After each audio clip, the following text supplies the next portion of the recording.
and welcome to You Right, the podcast where creativity meets community. I'm Rachel. And I'm Matt. Each week on You Right, we challenge our listeners to write a story in just 30 minutes. What? Just 30 minutes is the time allowed, using 3 of 5 randomly generated words. It's a fun and fast-paced exercise to spark your imagination and get those creative juices flowing. We'll read your submissions, offer feedback, and discuss the unique twists and turns of each story. So whether you're an aspiring author or just love a good tale, You Right is your place to explore the endless possibilities of storytelling. So grab a bulletin board and a bunch of tacks, get comfortable, and let's dive into this week's stories. Sick. And remember, the only limit is your imagination, and also 30 minutes. Right, 30 of them. 30 minutes. 30 minutes. Yes. Yes. So let's see what you got. That's right. Let's see. Let's see. Let's see. Let's continue to see. Mm-hmm. How you been? I'm good. I just now had a few delicious bites of Kim's curry, Mm-hmm. Thai coconut ginger chicken curry. Actually, yeah, I think that's right. Yeah. I just ordered the yellow curry and Yeah. yeah, there it No, is. she didn't make it, but it's from a restaurant and it was really good. But I'm good. I did an orientation today, all day, for the new international students at my university, and that was invigorating and draining. Orientation? Yeah, that makes sense. Yeah. Yeah. Yes. Mm-hmm, mm-hmm. Ugh, yeah, school's starting back. Yeah. What about you? How are you? Good. Mm-hmm. Good. Yeah. Yeah. Okay. Yeah, business as usual for me. Mm-hmm. That's actually Business. not entirely true. Oh. I quit nicotine. When? About 2 weeks ago. OMG. That was tough, guys. Good on you. That was tough. Wait, it was tough? Like you're done? I feel much better as of this week. But yeah, last week was touch and go there for a little bit. Wow. You know what really got me through was a tin of Altoids at work. Yeah. Wow. Good Yeah. for you. Well, thank you. Yeah, it's How long has it been that you've been on nicotine? A long time, I know. since the last time I quit. Mm-hmm. I know exactly when. It was summer of 2020. Okay. Was whenever I started back up Mm-hmm, mm-hmm. on it. So yeah, Mhm. 5 years.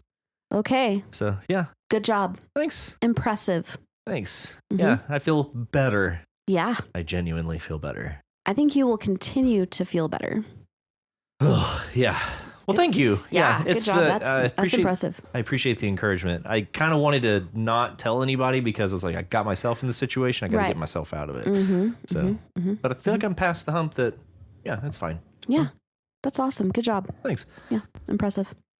Didn't you have something you needed to address? I do. Yes. Okay. So I wanted to address Steve's question and Richie's response.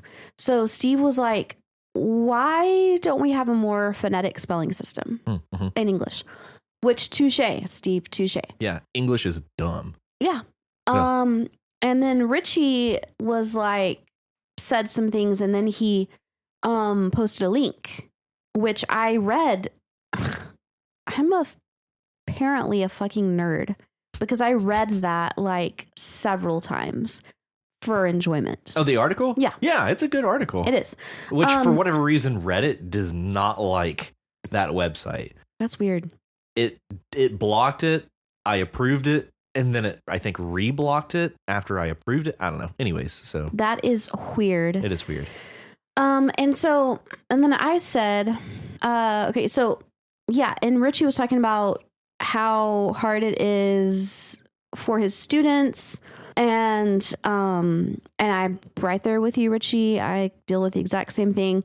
There's just a lot of things in here. But first of all, and I said I have a different take on it that I'll share in the next episode. Okay, so I don't have a necessarily different take. I just have additions and emphases.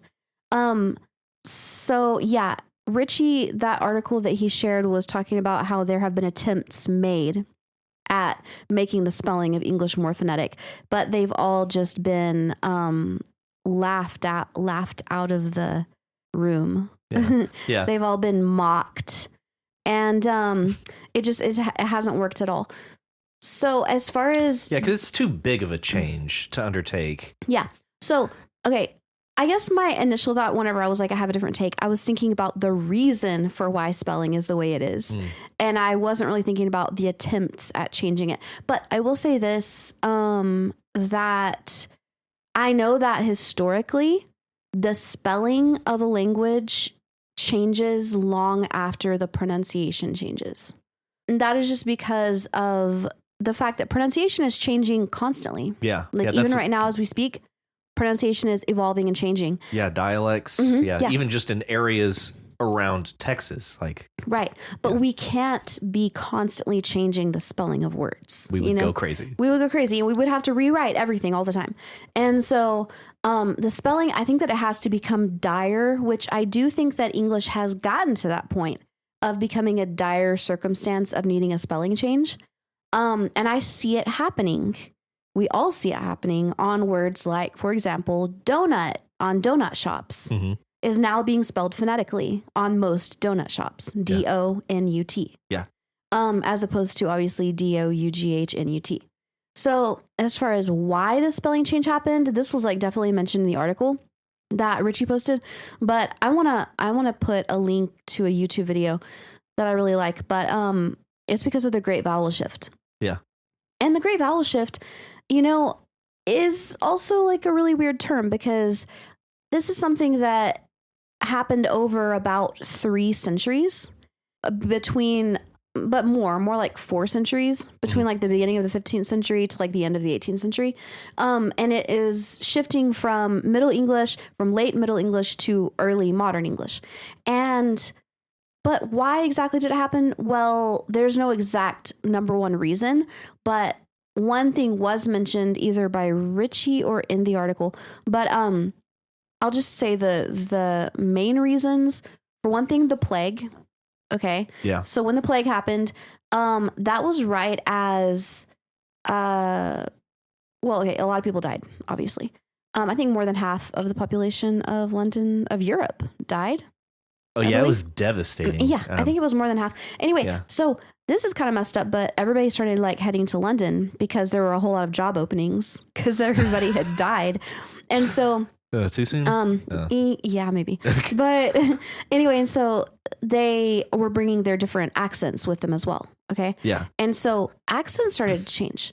The main change that happened in the Great Vowel Shift is there was a change from like low vowels to high vowels. So low is like and high is like e, I. Yeah. So high is like more like you're smiling. Yeah. Yeah. And that's why it's referred to as a vowel shift because most of the vowels followed that pattern of shift. But anyway, so that's one reason. Immigration, of course, came with that. Also, trying to sound cool or not cool. So the French, as we mentioned in our last episode, I believe, was the aristocratic ruling class. Quite, yeah. So it was fancy to sound French. Yeah. And of course, French had their own way of speaking English. And so some people wanted to sound fancy, so they did that. But then whenever the French became the enemy, then they wanted to not sound like French. Which we do that to this day. Yeah. Like when me and my brother moved to Texas from Georgia, we tried to maintain our Georgia accent and avoid the Texas accent because we were just like, y'all are dumb. Yeah. Anyway, and so people do that all the time for all kinds of reasons. So that's one thing. And then a big thing that either Richie or that article mentioned is the creation of the printing press. There it is. There it is. That's where we really start to solidify language. Yes. It's written. The written language, yeah. English, yes. And so the thing is that English was in the middle of going through this massive change in pronunciation. And it was right in the middle of that change that the printing press started to be used. Oh, okay. So we're going through this massive change, this huge vowel shift, and the printing press is like, okay, we're just going to go ahead and seal it right here. Yeah. In this huge flux point, like this. Exactly. Yeah, okay. But people were sealing it at all different points. And one quote, my favorite quote from the video, the link to which I will post, is at the very end where he says, when you see these spelling issues, it's like a snapshot of history. So whenever you see things like donut, spelled like DOUGHNUT, it's like a snapshot of that time in history, and you can see how it was pronounced then. Yeah. You know, and that's really, really kind of exciting. It is. Yeah. And so how much can be gleaned just from the way that a word is spelled. Right. Yeah. And I totally, Richie, like, I also love spelling. I'm a huge spelling nerd. I went to the city spelling bee when I was in elementary. Oh, dip. Yep. Yeah. I was legit. I got to eat donuts every Friday after the spelling quiz, which I always aced. And I was usually in there eating donuts alone. Oh. Because everybody else sucked at spelling. Idiots. Yeah, I know. And you know what I was thinking on the way over here? I was like, isn't it funny how we judge so hard when people spell like phonetically? Or like chicken, like CHIKIN. Yeah. You know, and people are like, you fucking idiot. Idiot. And, yeah. And I'm like, that's so funny. But I think I know why. Why? Because at first I was like, that's stupid that we judge people for that. But I think the reason why we judge people so hard subconsciously is because not knowing how to spell things to me kind of indicates that somebody doesn't read. You know? And so I think that, and that's not what it means all the time. That's definitely not what it means all the time. You could be dyslexic. That's the first main one that comes to mind. But I think it just makes it seem like you've never like opened a book. Yeah. So like it implies this form of willful ignorance. Yeah. Yeah. Kind of. Yeah. So, that's what I've got on it, but I think it's a very interesting conversation, and I am a huge spelling nerd like Richie. So I love, and phonetics nerd like Richie, and I fucking love me some syntax, which we didn't talk about, but I love this. Yeah. Not to mention, not even to broach the obvious etymology. Oh my God. Stop. I can only get so erect. Stop.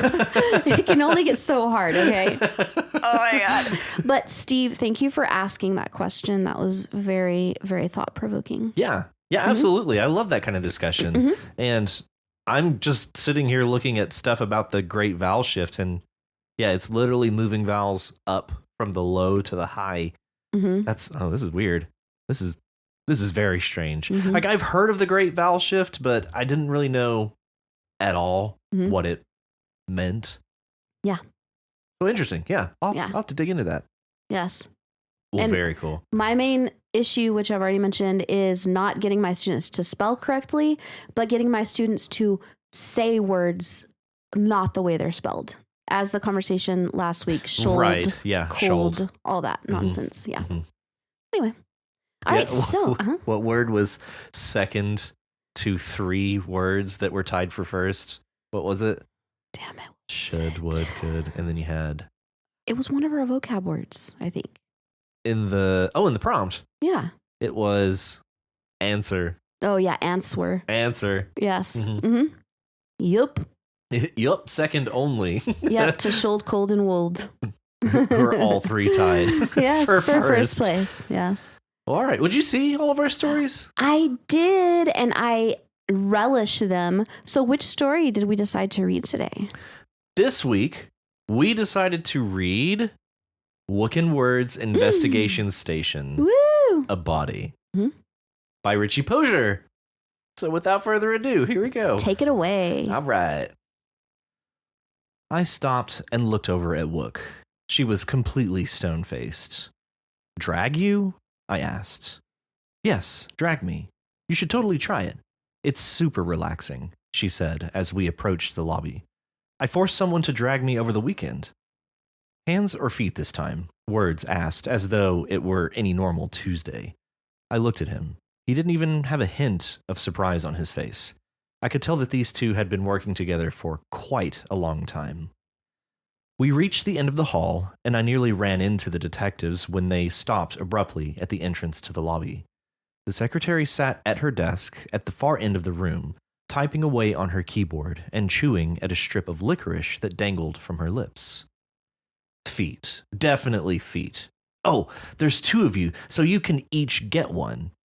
She slid her bag across the floor like a professional bowler, then promptly sat down on the floor and crossed her arms to her shoulders. Well, drag me, she said, as she reclined and raised her feet so that we could grab them. Words took her left foot, and I immediately took the other. Being absolutely intrigued with this exchange, I did as I was asked without a second thought. I'm not sure what I expected, but I looked back as we crossed the midpoint of the lobby to see that Detective Wook was completely at ease. Her eyes gazed straight up and her lips were upturned, just ever so slightly. "Thank you, gentlemen," she said as she stood and picked up her bag and placed her hat on her head. "Let's go." The secretary did not once look up from her work. Detective Words entered the car and started the engine.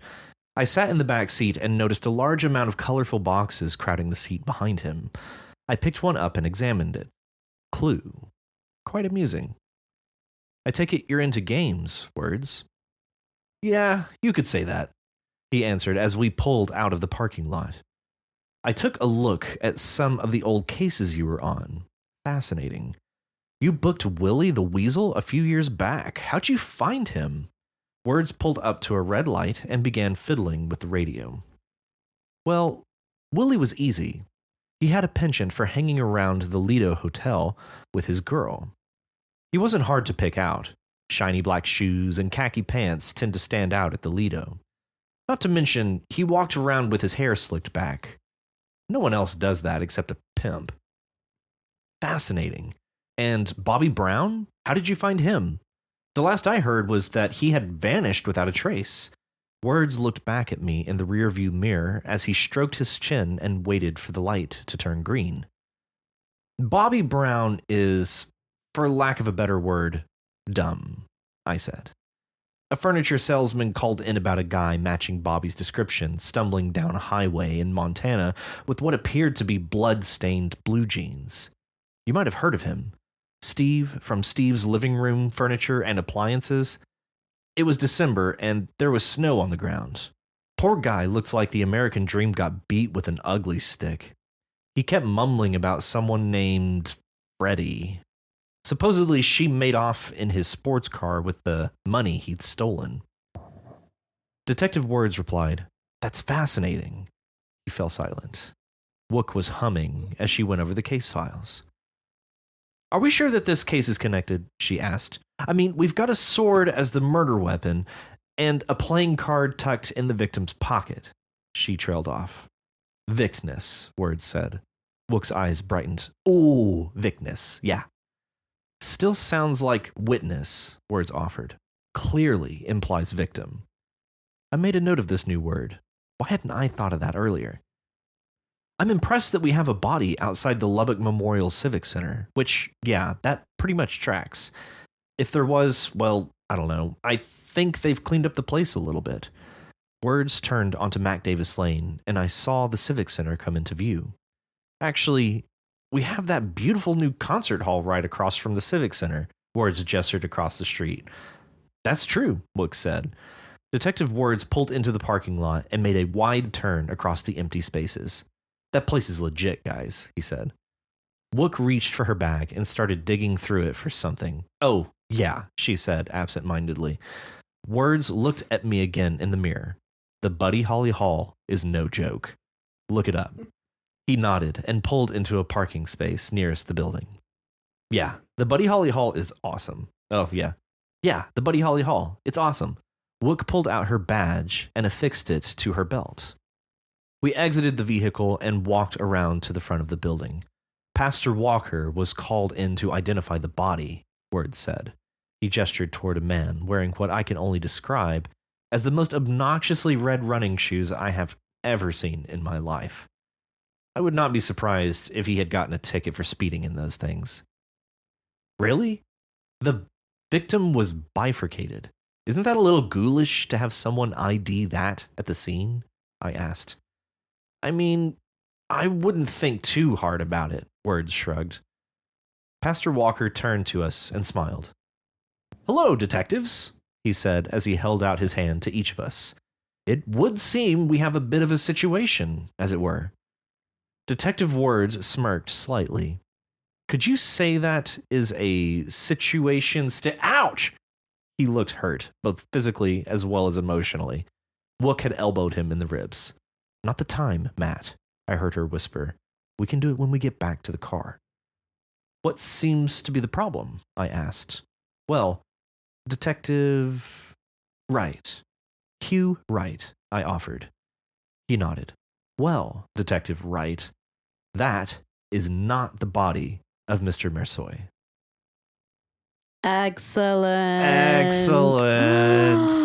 I love that there's a second installment to this. It keeps going. It's still great. It's wonderful. It's delightful. It's delightful. Okay, so and it's intriguing, right? It is intriguing. Yeah, it's an actually genuinely intriguing mystery. Yeah, and it's hilarious at the same time. Yeah, quite. I love, Richie, I love the research that you are doing into all of this. And I feel like you also added some like word for word verbatim. Yeah, just to carry that theme through, yeah. Yeah, and that's hilarious. And the part that was the funniest to me was when it was like, words looked at me again in the mirror. The Buddy Holly Hall is no joke. Look it up. And we're literally parked next to it. Yes, like, he nodded. It's like he's looking at you in the rearview mirror. Like, look it up. I'm being serious now. Serious. Like this is not a joke. If you don't look it up, I'm going to be offended. Yeah. Yeah. I'm not joking at all. To accentuate the point, just uncomfortable eye contact in the rearview mirror. I love that. To me, I love the way that Richie like spells out the eye contact. Mm-hmm. Like in the last installment, whenever you look over the rim of your mug and you're like, that was your first instinct. That was your first instinct. Takes a sip. Yep. Yeah, exactly. It's hilarious. Yeah. I don't know why, but it's hilarious. Yeah. I think it shows that Richie is clearly seeing this scene play out, and he's putting in all the little nonverbal nuances. Yeah, that really do sell the scene. Yeah.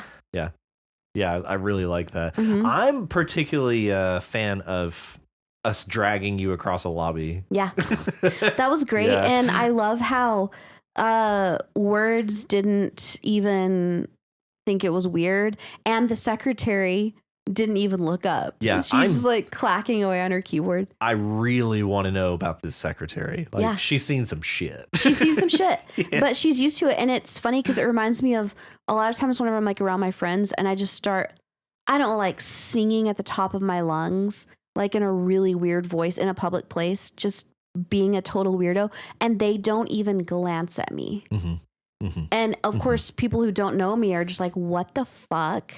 But all of my friends are just like, keep talking or keep scrolling on their phones or whatever. Like they don't even register it. Yeah. Anymore. I can think of so many different game nights that we've had where it's like, we're all sitting there and we like have somebody new over and you do some Rachelism, something. And like, we're all just like completely just like unfazed. Yeah. Meanwhile, they're over there just utterly flummoxed. Like they're like, what is happening? Yes, but everybody else is just like, whatever. Yeah, Rachel could be over there literally cackling, like she can't breathe. She's laughing so hard. Nobody else is laughing. Like no jokes were said. Right? Just I'm literally dying. I'm passing away because I can't breathe, and nobody's even looking at me except for the new person. Yeah, and they're just like worried, like concerned, like is she okay? It's so fantastic. I feel like Richie really captured that. I think he really, he especially captured you in this one. Yeah, I'm impressed. Yeah. I'm really impressed. I am as well. I love the inclusion that we get Steve and Walker in here, and Walker gets speaking lines. Yes, Walker. And I think he mentioned that it was an ego boost as well. Yeah. I love the name of the furniture store. Yeah. Steve's Living Room. Yeah. That's perfect. That was great. And I like that it, like, Steve Living Room is like the truncated version of the full business. Yes. Oh, where was it? Furniture and appliances. Yeah. Steve's Living Room Furniture and Appliances. Yeah. I like that. That's a great name for a furniture store, though. And these cases that Detective Hugh Wright has solved, I feel like these are leading us to something. Like, these are other little Easter eggs. I feel like I'm just missing them, though. I feel like there are definitely things that I'm missing here. Mm-hmm. Yeah, I'm certain that Bobby Brown, and what was the other one? Willie something. Willie the Weasel. Willie the Weasel and Bobby Brown. Aside from their alliterative naming, I'm curious. They got to be something. Yeah, Willie the Weasel. I'm like, do we have a Bill? Bill Weasel. Yeah. I don't know. I don't know either. But yeah, that's a pimp though. Yeah. No one does that except for a pimp. True though. It is true. Hey guys, Matt from the future. Just feeling a little ashamed that I couldn't manage to pick up on the Frank Zappa reference in the moment. Especially because Hot Rats by Frank Zappa is one of my absolute favorites of Frank Zappa. So that one's on me, guys. Willie the Pimp, Bobby Brown Goes Down. All solid references. Thank you, Richie. All right, back to the episode. And then I like how he had to be like, oh, wait, this isn't Mr. Mersoy. Because Mio just popped back up last week. Yeah, it couldn't possibly be Mio. No. Maybe it's Ace. Could be. Oh, maybe Mio killed Ace instead of vice versa. Yeah, and the sword was it was all a red herring. It was a red herring. No. Wait, but how would that be a red herring if Ace is the one who got killed? Maybe because it was meant to appear to be self-immolation? Can you imagine self-bifurcating? Oh, God, it was bifurcation. Oh, God. You'd have to have a very sharp sword. Very sharp and a lot of willpower. You'd have to be like...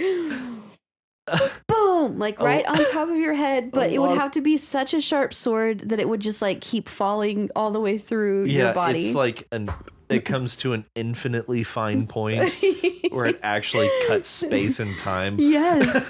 Oh my God. That reminds me of The Third Policeman. That reminds me of the subtle knife from His Dark Materials. Anyway. Okay. Or you could do it from the other end. Oh, God. You know, that'd be easier, though. Would it? Yeah, because you could have the blade affixed to the ground or whatever, and then you could just run and jump. But there would be rigging. Like, there would be rigging that would shut that. While you could do that, that clearly couldn't have happened here. Wait, not affixed to the ground. Sorry. It would have to be affixed to some type of altar or platform, and you run some and sort jump. Of rudimentary crane assembly. Rudimentary. And you run and jump as though you're jumping on like a horseback. Yeah. And then you just jump. That would be a crazy, crazy way to go. Correct. Yeah, that would be great. Oh, God. Ouch. Yeah. Yes, ouch. Quite. Ouch. Quite. Oh, man. Don't do that, guys. Please don't. Please don't do that. Oh, my God. Okay. No, that's all I see is like somebody like rigged up a infinitely sharp sword on like a gymnastics pommel horse or something. Yes. God damn it. One wrong move and you're just very maimed for life. Yeah. What would be the difference between being just maimed for life and being very maimed for life? Okay, I feel like if you like cut off a finger or something, that would be maimed. That's a maiming? Yeah, okay. But very maimed is like you accidentally cut off your like arm. Or no, like the whole like left side of your body, but like a sliver of it, you know? Where you don't die, but like 2/3 of your leg and like to here, you know what I'm saying? Okay, yeah. And like half of your head to where you still survive, you know? I feel like that'd be a very maimed. I don't know why I have a hard time like qualifying the word maim. I don't know. I feel like people use the word maim too lightly these days. Yeah. I feel like it's so extreme. Like maiming is like extreme. It is extreme, but people use it these days for like you broke your nose, you're maimed for life. Really? Stop. Yeah, that's hyperbolic. Yes. Yeah, totally. Well, What else you got for Richie? All I want to say is I want more of this. I am loving this. Yeah, this is a lot of fun. Mhm. I'm enjoying that this can somehow continue.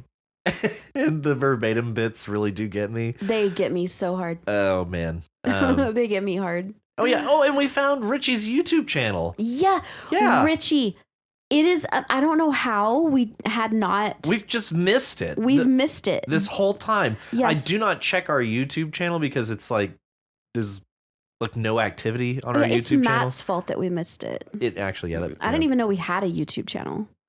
We're everywhere you can find podcasts, including YouTube. Okay. I know that now. But no, it really is my fault. I should have probably paid closer attention to our YouTube page. But yes, thank you for. I love it, y'all. If y'all have not seen it, check it out. It's hilarious.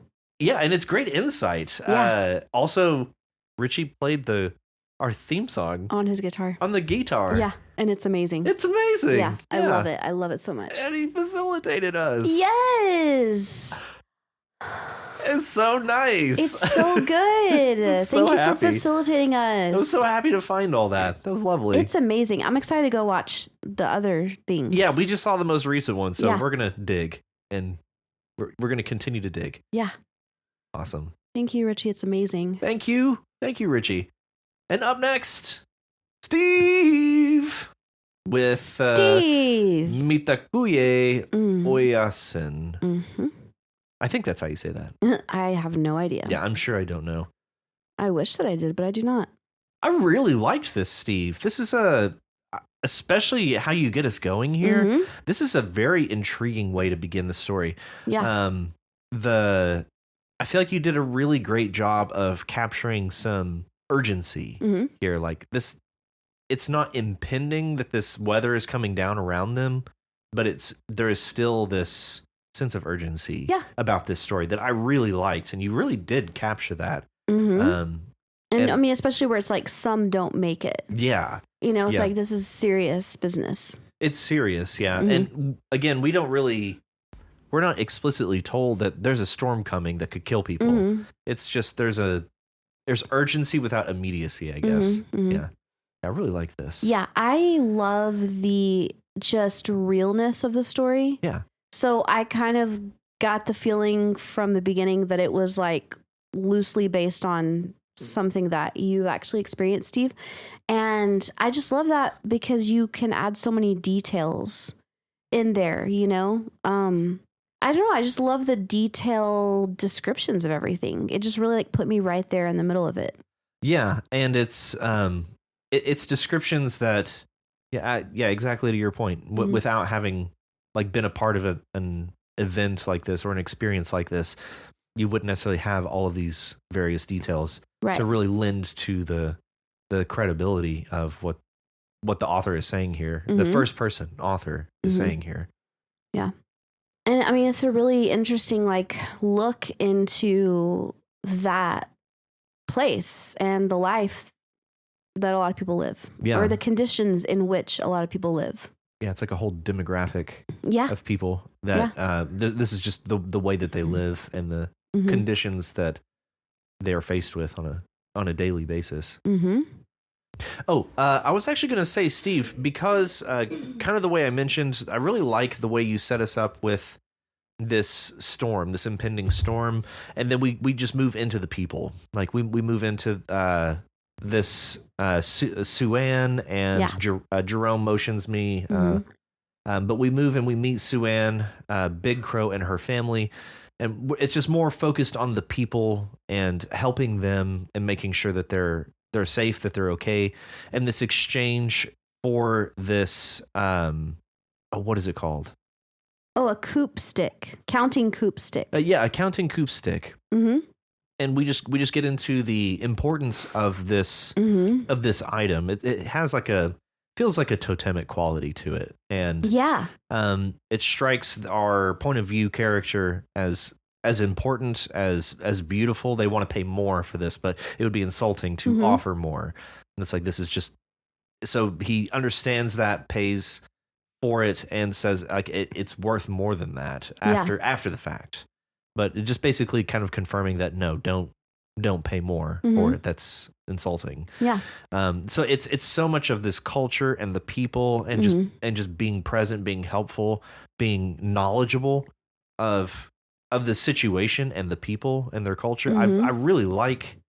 I really like the grounded nature of this Yeah, story. me too. I think that my favorite part and my favorite paragraph is one that is so simple, but it's just full of very simple but very like detailed descriptions, where it's like, I turn and see a man holding a painted stick with horns at the end. He is a tall, skinny Lakota with deep lines and kind but troubled eyes. The stick is painted red with yellow stripes wrapping around and down it, and a few blue dots in the red. One end has animal hide wrapped around it with a bead strap to put around the wrist. A couple feathers and bells hang down from it. The other end has pointy antlers painted white. I love that. And it's so simple. Just like such a simple description, but it just paints such a clear picture. Yeah. Yeah, it's kind a of vivid picture. It's kind of a simple description for a simple thing. It's not terribly complex, so the description matches its simplicity, but it is still equally beautiful. Like it's beautiful within its simplicity. Totally. Yeah. And the description of the man, I really like that. Yeah, I would agree that paragraph did stand out, and it is one of the longest paragraphs that we get within the story, and it's all meant to describe this man and the counting coop stick. Yes. Yeah. So we move through the story a little bit further. We've got. I wanted to mention, we get back into the truck. We shake hands at the end, and we say our goodbyes. We have 6 more deliveries to go. I feel like, based on the way you set us up, that could be an excellent point that you can ratchet up the tension of how important it is that you get to all of these people, and really start to lean into the importance of what they're doing here, and also kind of bring back that urgency that you present us with at the beginning. That's a good, that's like a good that point. would be a great point to clue us into either the surroundings, the weather, or you can also move it more internal, just like it's important that we keep doing this. Like have the, since we're in this first person, you can really get in the mind of the narrator here and really bring out their understanding of how important it is that they get to all of these 6 deliveries. That's a very good point. And I think that's a great place to put that. Yeah, I think that would be really good. Like, we have 6 more deliveries to go, and those could make a difference in the outlook for 6 more families or something like that. Yeah, just bring back that that sense of urgency that you brought in at the start. Yeah. And then we end in a more didactic tone, with the author speaking directly about their beliefs and basically the history of the Lakota and these indigenous tribes in America, around the world even. While I can appreciate the text for what it's doing there, that pulled me away from this story. Yeah. It becomes too broad at the end. Actually, me too. I could have done without that bit, because I really was in the middle of the story. Yeah. And then suddenly it like zooms out and kind of gives like a life lesson, and then zooms back in for a couple more lines. Yeah, within the same paragraph. Yeah. I think we can keep this story a little more focused and land at the exact same message that you're trying to get across in the second to last paragraph here. I think your message is clear. I don't think you need to tell us your message, because you're showing us the message. I agree. And I think that showing it makes it more powerful. Agreed. Than overtly saying it. Yeah. And I love those last 4 sentences. Yes. Like, that is a beautiful way to end this. Yeah, and actually that's the part, the answers are out there. We just need more will to make it happen. That's part of that urgency that I wanted. It had this broad scope before it that I didn't pick up on it. So the urgency is there of like, this is important. Like we need to make this happen more. But don't scale it back to the world. Like this Mm-hmm. is just maybe keep it centered around the Lakota and the immediacy of this situation. I think that would really bring this story home.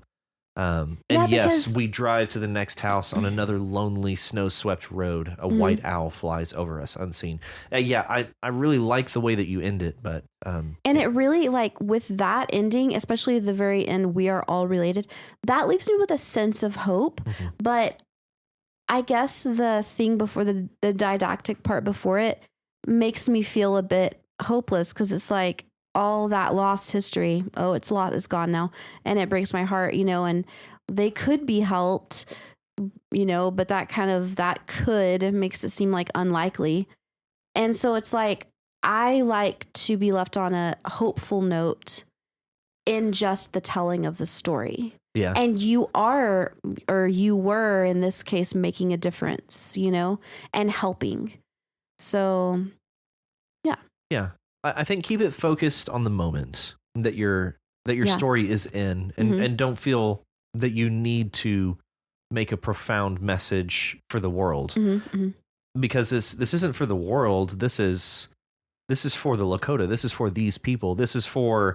Um this is for Sue Ann Mhm. and the Big Crow family. Like, keep this about them, about these people, these specific people, Mhm. and let their story speak on behalf of the Lakota. Yeah. I think it was beautiful. I agree. I think this is a great, beautiful story. Mhm. I loved it. Yes. Thank you, Steve. Thank you, Steve. Thank you. And up next, we have a new A submitter. new submitter? This is All Fair Chatwin. All Fair Chatwin. Welcome. Welcome. So, All Fair, while we very, very much appreciate you joining us for this week, and we very much enjoyed your story, I'm just going to go ahead and say it. It's a little long. Mm. Went a little long. It's just a little bit long. It's a Yep. little, I don't. If you wrote Just this a in 30 tad. minutes, damn. Yeah. Wow. Yeah. Wow. Mm-hmm. But yeah, all kidding aside, thank you for joining us. Yes. We love having new people We around are here. excited. Welcome. We're excited, and we're excited to dive into this. So let's Yes. jump in. Let's dive right on in. So, Owl in the Daylight. Yes. This story was very enchanting.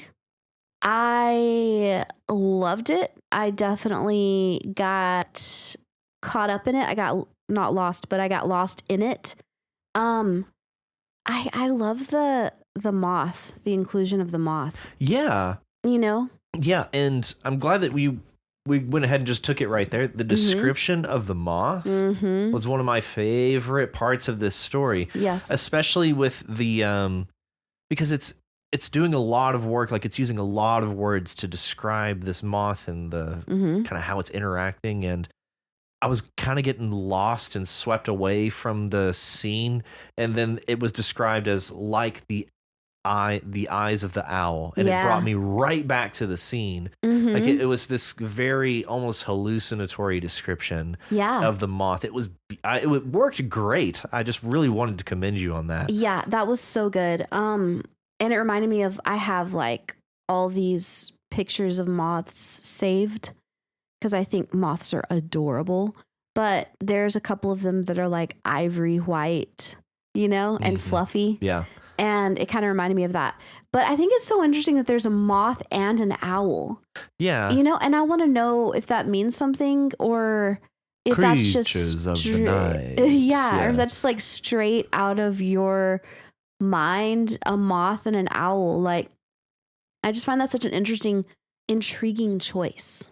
Yeah, and it seems like there's a lot being set up here that this could play into a much larger story.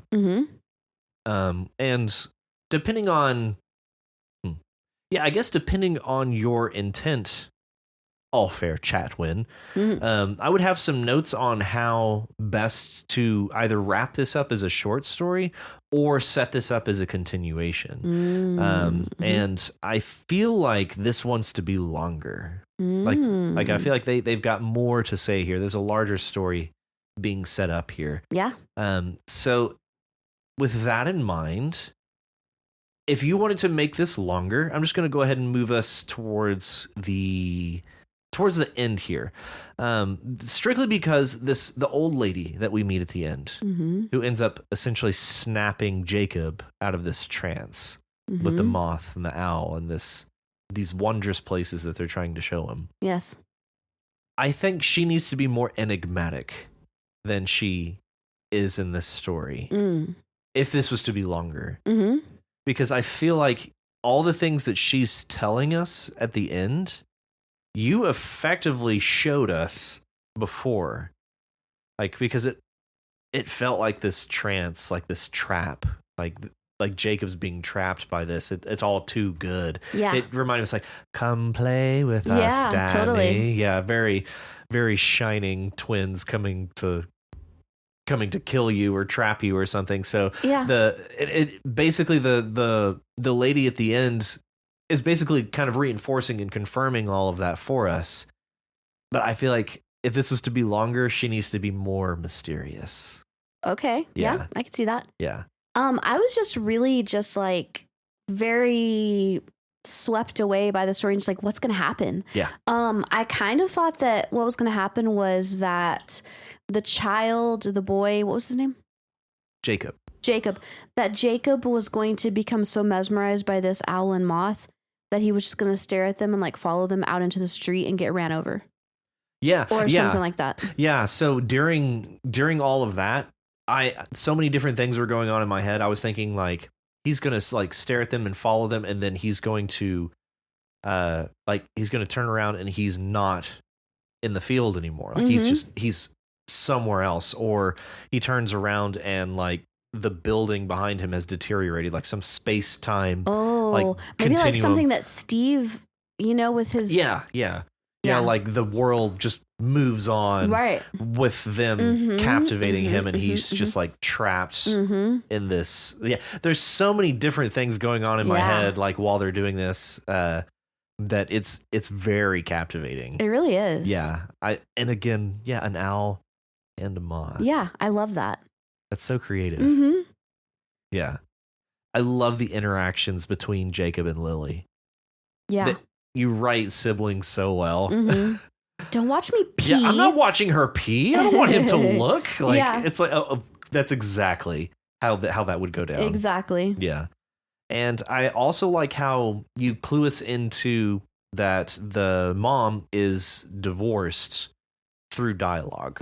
You, at the beginning, we get this line, "It's his turn to see you. You know that," said Mom. "It's only fair." This is right at the beginning. And so you are effectively showing us that Mom is divorced without just outright saying it through narration. Yeah. This is all natural in dialogue between kids. So it makes sense that it would come up in conversation. Right. And you just reinforce it later. Yeah, there's I had some confusion on the narrative voice here because we're in a third person, and we don't get the word mom until about it's the line, "Mom was right. It wasn't that cold, oddly enough."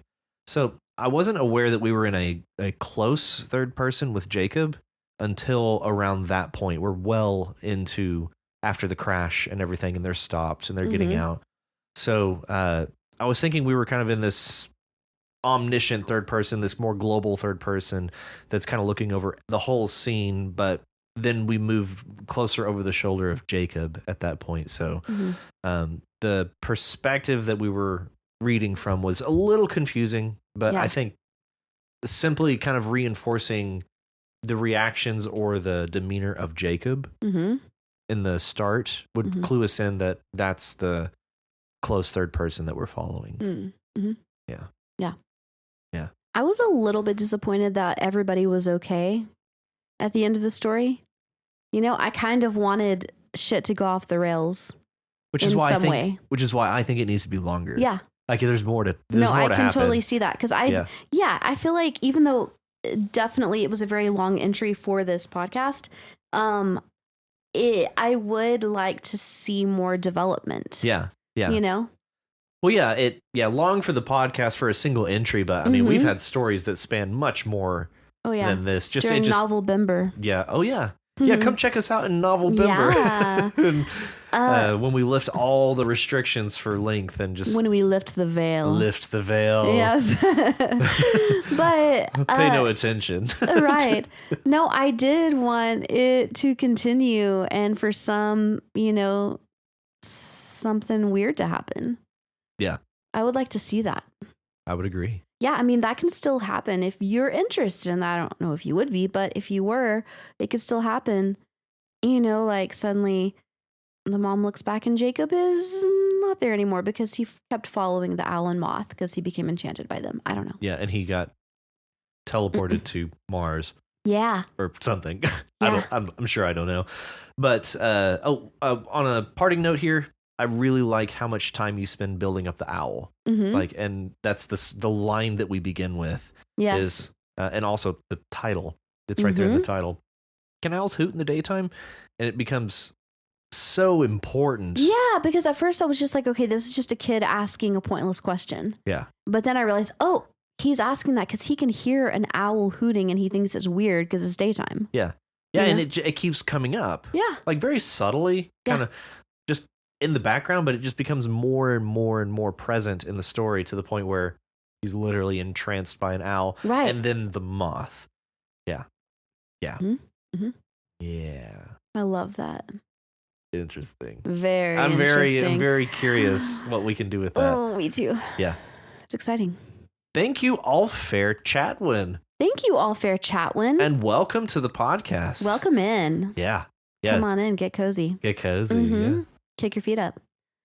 Well, I think it's now time for Sick Author Burn. Sick Author Burn. We need a sound effect. This like the sound of like a furnace like coming on or something like that. Okay. Like to introduce Sick Author Burn.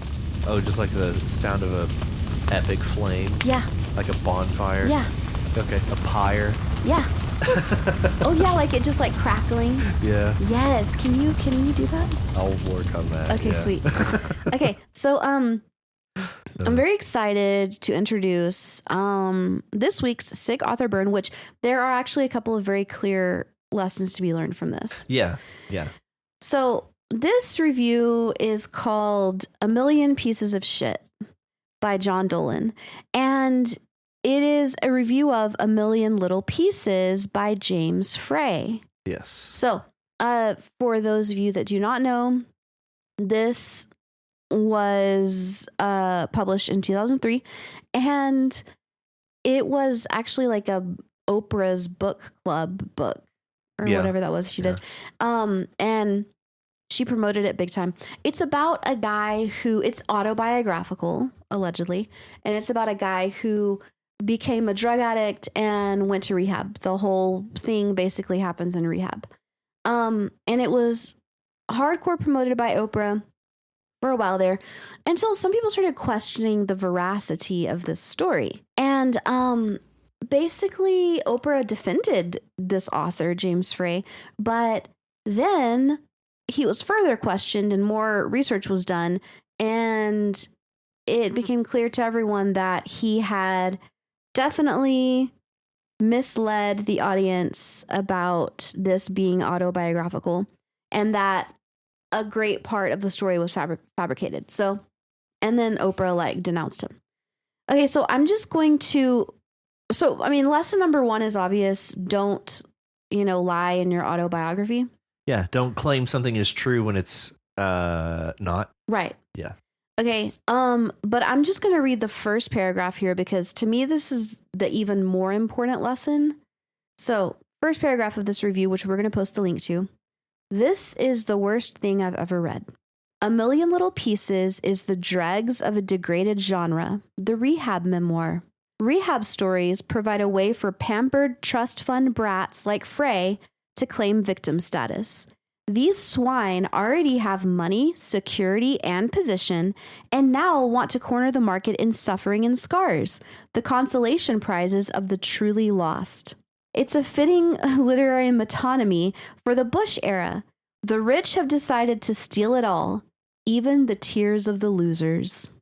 Opening paragraph is scathing, It's man. scathing. Like, It's it is scathing. so unapologetic towards this guy. And I'll be honest, you sent me this.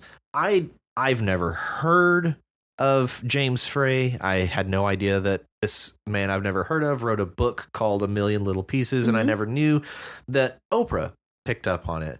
And then you sent me this, and I was like, okay, so I just sit down and start to read this criticism of this book, and holy shit, man. Yeah. This guy is like pulling no punches. No. Like he is just laying it all out there. And I believe this was published 2 years. This was 2005. So 2003 was when the book was published. 2005. This came out a couple years at most later. So as I'm reading this article, I feel like gives you enough information that I have a fairly good idea of what this book is about. So I do think that because this is not behind a paywall or anything, we are going to go ahead and put this up on the subreddit for everybody to read. If you're interested to read this, I think you found an exceptional gem in this article. I know. This is special. I did some deep dives. This is this is This is a some good very shit. wonderfully written, Yes. wonderfully critical, and it feels accurate in Yeah. a way that I feel like critics have a way to be pedantic. Yeah. This is more authentic. It's what it is. It's just being like, this is what you did. Yeah. It's just like holding a mirror up to this guy and be like, this is what you've done to us. That's it. He's holding a mirror Yeah. up to this author, Yeah. and this is beautiful. It I love is. this. And there's so many lessons to learn from it. But from that first paragraph, it's almost what I would say is akin to cultural appropriation. Yeah. Of being like, Yeah. I'm going to steal the glory from anything that you derive glory from and not really suffer the really, really bad parts. Yeah. You know, so it's this very privileged guy who is like, I am a hardened criminal and I suffered so hard in rehab. It's like stealing the tears of the losers. Yeah. It's like, no, yeah. at least let the truly suffering people lay claim to suffering. Yeah. You know? The rich have decided to steal it all, even the tears of the losers. Yes. That is scathing. Yeah. Oh my God. Yeah. Like, that is a brutal analysis of what it ultimately is. Yeah. Yeah. Yeah. Okay. So we're going to continue along here.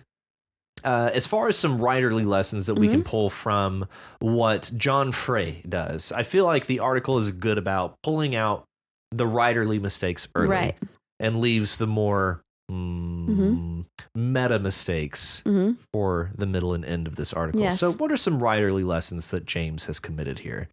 Okay, so one thing is repetition, and not in a literary device way, but in an adding content and length to his book way. Yeah. So what the critic here says is, Frey manages to puff up this simple story to book length thanks to one simple gimmick. He repeats the beginnings of sentences, repeats the beginnings of phrases, and the endings of phrases and sentences.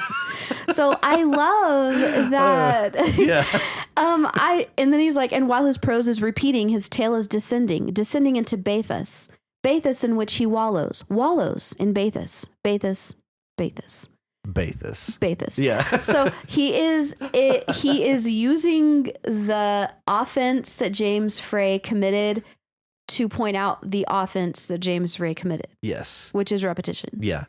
Yeah, he for no reason. And what's more is that's a stylistic choice I've seen implemented in works that it makes sense. Yes, and it can. It can. But the longer I read this and I see more literal examples being pulled out of the book, I'm like, oh my God, that sounds infuriating to read. Yeah. Like you'd be just going through it, and then as you're going through it, you realize he's repeating. And then as you're going through it and realize he's repeating, it's so maddening. Like, yes. We described it a second ago as like 2 steps forward, 1 step back, every sentence.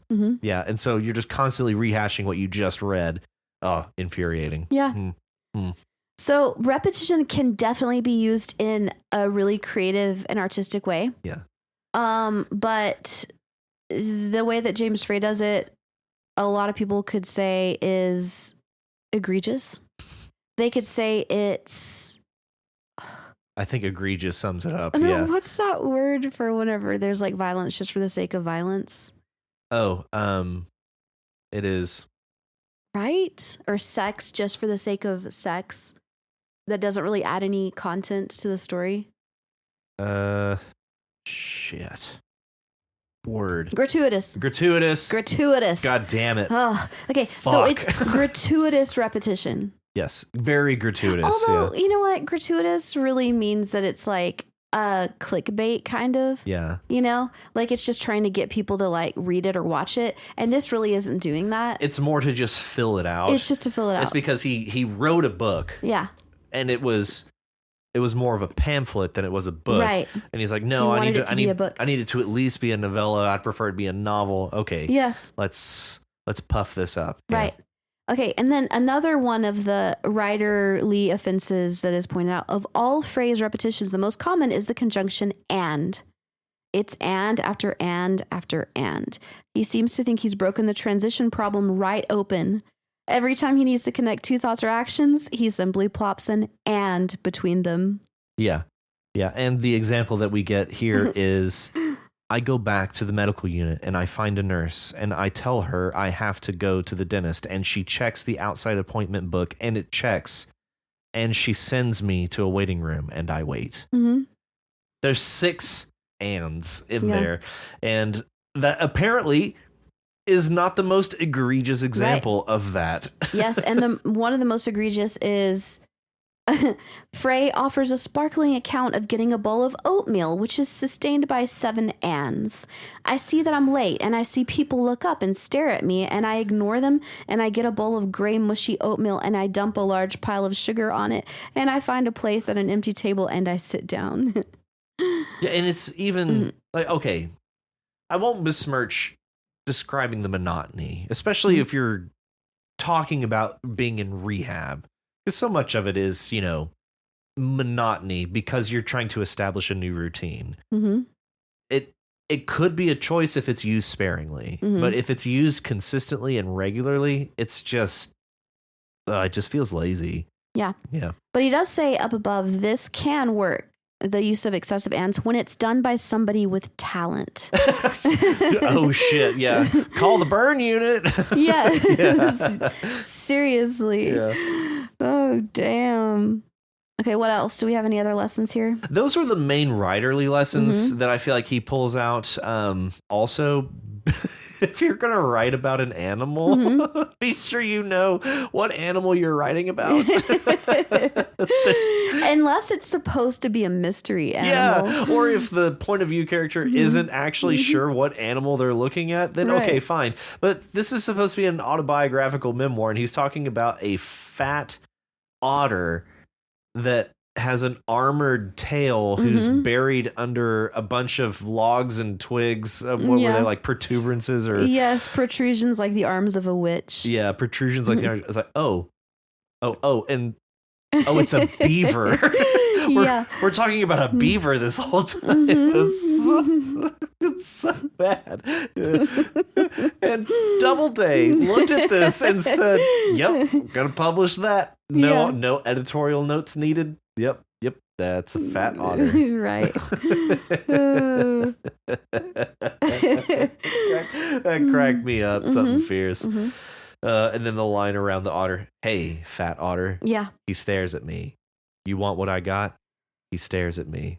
"I'll give you everything." Stares at me. Okay. The end. That's it. That's the fat otter. Oh man. And so on for another half page. Yeah. He does that. You want to slap the sulking spoiled brat. And that's about the point whenever we start moving into the more criticizing the character of the story, who is an actual person. Well, it's criticizing just the falseness of it all. Yes. It's just a rich white boy fantasy. Yeah. There they are, the most childish dreams of every little rich white boy, being down with the brothers and the mafia, the tough guys, the jazzmen. having friends with connections in those two equally artificial cities, Vegas and New Orleans. Oh man, that whole part, that's probably the most scathing part of it for me, is the just calling out the insincerity, the falseness, and the just downright fabricated nature of all of these relationships, heavy air quotes, that James Frey established while he was in rehab. So obviously fake. Like, come on, man. Like, what stars had to align that these are the people that you made friends with in rehab? Yeah. Oh, yeah. Completely unbelievable. And I mean that in the literal sense, like, you just cannot believe it. Right. I'm incapable of believing that is true. Right. Which it wasn't, turns out. Nope. And he did get sued a lot. A lot. Got sued a lot. A lot. Yeah. Yeah, it's funny, the Wikipedia article about this book, the summary and the reception of the article are maybe a third of the overall text on the page. The rest is backlash. Yeah. And reaction. Yeah. It's pretty exceptional. Yeah, it's a pretty fun read. Highly recommend reading this. Yeah. It's a fun and informative and educational read. It really is. And I do think that this is a very well written criticism. Yes. He's really good about what he is criticizing, illustrating it through the mistakes that were made, I guess. Like the way he describes the repetitions. Also, he has an excellent vocabulary. Several things I had to look up. But yeah, he's a very capable writer. And the author of this is John Dolan for the publication The Exiled. Exiled Online. So Rachel will post that to our subreddit. Yes, I will. For our sick author burn this week. I will. Yeah. Yeah. So do we have a special place for that? No, just post it. It'll be fine. Okay. Oh, wait, but where? On the subreddit.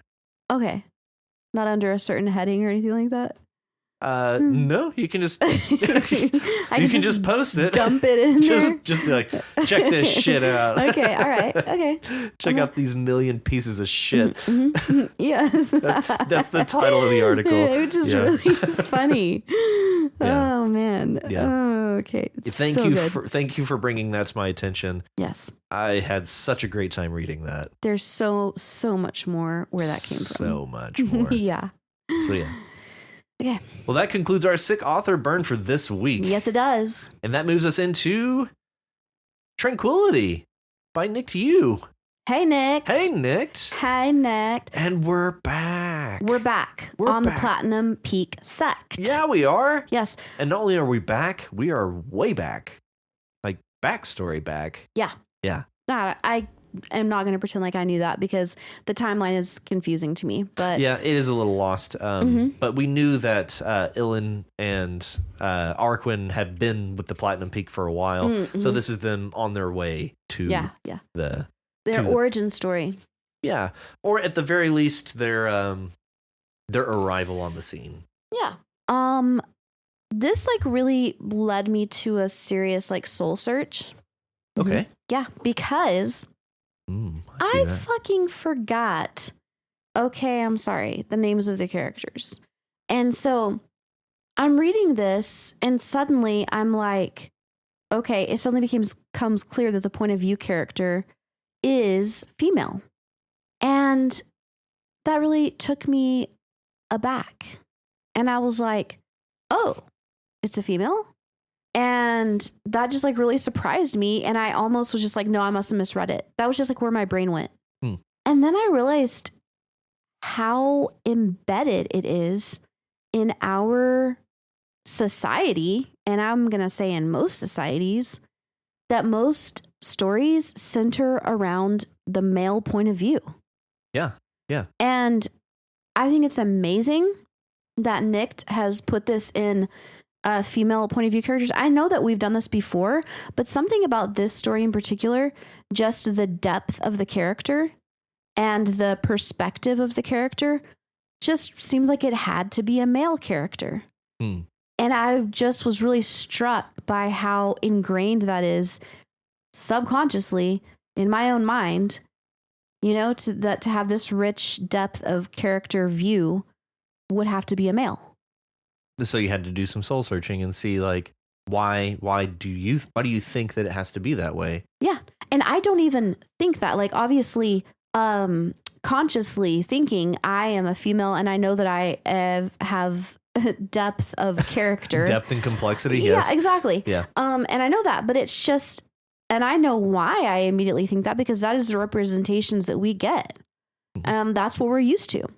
And so it kind of really shocked me. And then it really pissed me off that is still so ingrained in my mind. That means that there is still so little representation as far as female point of view, not only in literature, but also in media, in movies, like the main character being a female and having the complexity of thought and experience of a male, and not just being a trope or a cliche. Yeah. I'm curious, where in this entry did you realize we were in a female point of view? Well, the point that I started wondering that was whenever they started thinking about marrying a man. But then I was like, was this a female? And then I was like, wait, no, it's got to be a gay male. And so the fact that my brain immediately went to that, like, no, there's no way this could be a female. It has to be a gay male. My brain just did that. I didn't like do it on purpose. Yeah. And so, yeah. That's interesting because I feel like Nick to You is very consistent about putting a female lead. I agree with that. But to me, this, or at least it may have just been the mood I was in or the way I was reading it. But to me, I guess because there was so much introspection and it wasn't just action sequences or dialogue, it was like actual viewpoint. Yeah. You know? Well, I think part of this is some growth that I'm seeing in these characters specifically. My perspective is coming into this with Platinum Peak. We have historically had female leads in all of this, like strong leading female characters, and we have one kind of secondary male character who's second to Arquin, essentially. And so as soon as I read Platinum Peak, it put me back in that mindset. So I actually assumed that this was a female character. I obviously didn't know who it was because we don't get names until the end, or nearer the end, I suppose. But I'm just going to kind of run down some of my notes because I feel like the reactions that I had as I was reading this will lend to the way Nick Yu would approach either rewriting this or including this as a backstory element. And because we're already familiar with the characters of Arquin and Ilan at this point, that I want to just pull out this line. Really caught me. Funny to be so isolated from people for the first time in my life, away from my home city, and yet I could scarcely move my elbows. I love that line because it's cluing us into the scene that they're all crammed into this cart, for one, but also this sense of isolation that she feels in this same moment, despite being surrounded and literally elbow to elbow with all these people and still feeling isolated. I like that juxtaposition that you offer between her internal feelings and the reality of the situation. And very soon after that, we get to this line. Nonetheless, I look forward and tried to imagine exciting possibilities, even if looking forward required craning my neck at that moment. It's just a creative turn of phrase. I don't know how else to say it, but I just, at that point, my comment was, I really dig this character's perspective on things. And again, I don't know who this character is yet. Yeah. Then we get to the part about her marrying, which I thought was wonderful. I really liked that. I could instead marry an idiot because I thought he was charming or attractive. That's just, it adds some levity in this situation, and the whole thing just feels lighter following that. Yeah. Like we don't really know what to expect, but we get this kind of lighthearted jab at the institution of marriage and kind of what it means to this character at this point. And it really puts the whole thing in a really lighter perspective. Like I felt like there was a weight was lifted just by putting in a little levity at that point. Yeah, totally. And yes, that is where we firmly root in a female perspective, in my opinion. Could be a gay man perspective, just the same. But considering we're dealing with the institution of marriage, it's more likely that it's a female perspective.